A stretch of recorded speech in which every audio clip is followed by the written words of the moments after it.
I have a confession to make.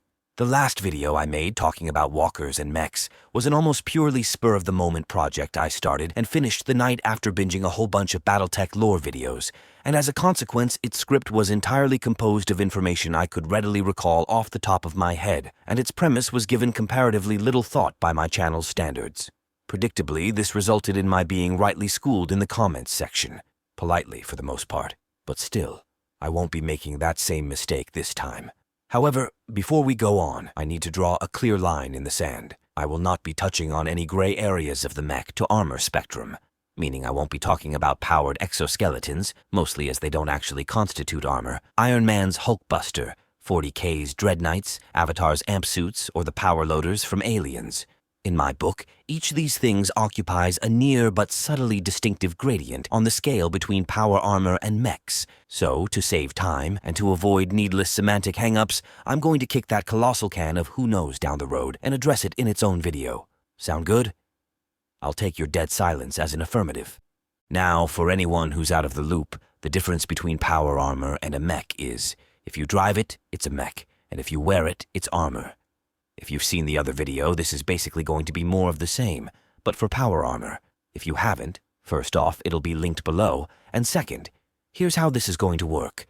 I'm going to tell you why we don't see power armor, powered exoskeletons, or other forms of force-multiplying exosuits in combat use today, and then I'm going to lay out how they might someday become viable once all the right technology becomes available.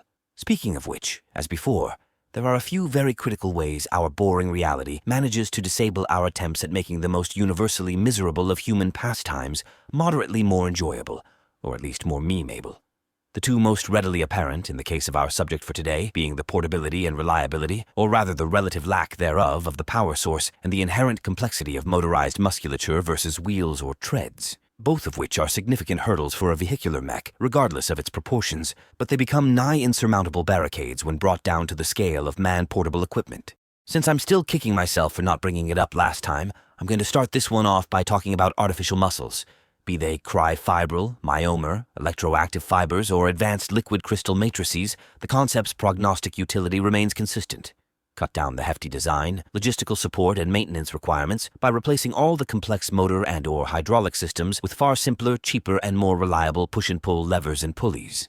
In long, an action that, for traditional systems, would require 10 moving parts and 4 separate actuators to all work in tightly coordinated symphony could be compressed to a simple turn of an potentiometer. Or, for those who don't speak technobabble, artificial muscles are better for military application than gears, pulleys, and motors because A, they're simpler, both to operate, coordinate, and maintain.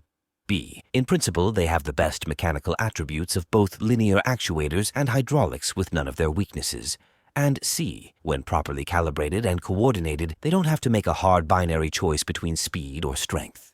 All these things plus the theoretically greater power density and more fluid motor responses makes a mechanized muscle network a much more intuitive system for a human pilot to manage than one constructed of gears and hoses. But mobility is just one part of the recipe for making mobile-powered battle suits. The other would, of course, be the powered part, and this is where things start to get a bit more foggy.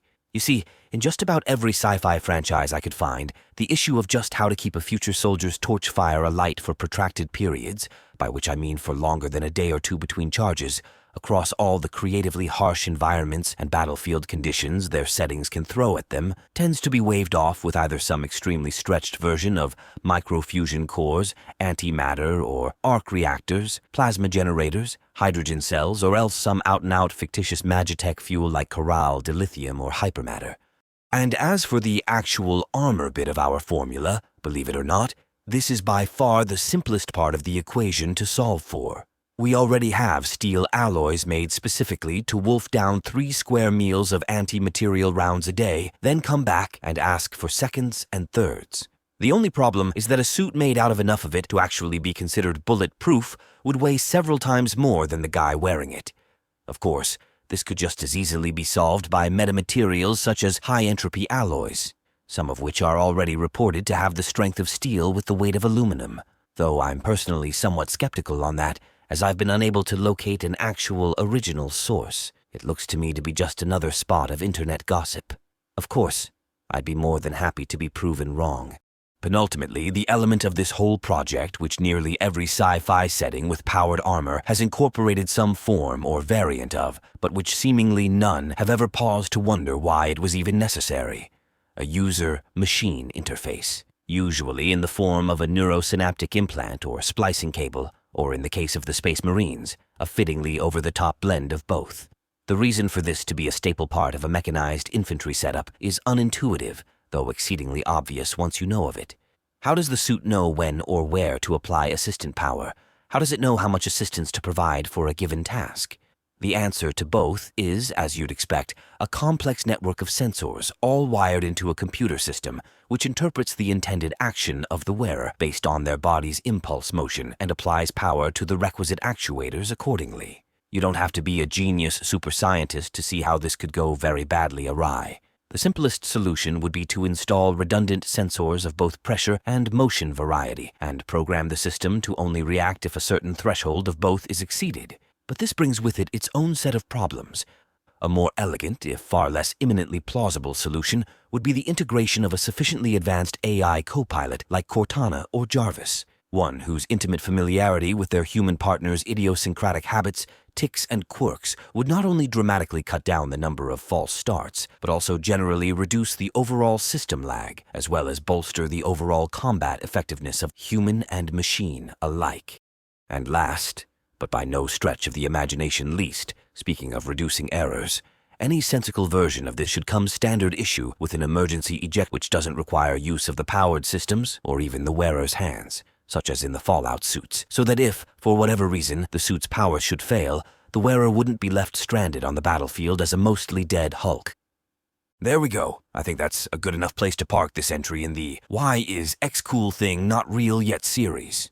Truth be told, originally this script was about triple this length, but as I've gone and dug myself up to my hairline in the theoretical rabbit hole since last time, I've decided to spare you all the overly technical babble, for now, and instead save all that for my new project going over just how close we are to building real mechs, what purpose they might serve in actual war, and even throwing in a few proposals of my own for good measure, all coming soonish to a YouTube channel near you. For the time being, be sure to check out the links in the description for my alternate media channels, just in case YouTube decides to flip me the bird. Check out my books on Amazon if this sort of esoteric nonsense is to your liking. And until next time, stay safe, stay sane, and never forget. Your armor is your temple, your weapon is your life, and life's too damn short to take seriously. Over and out.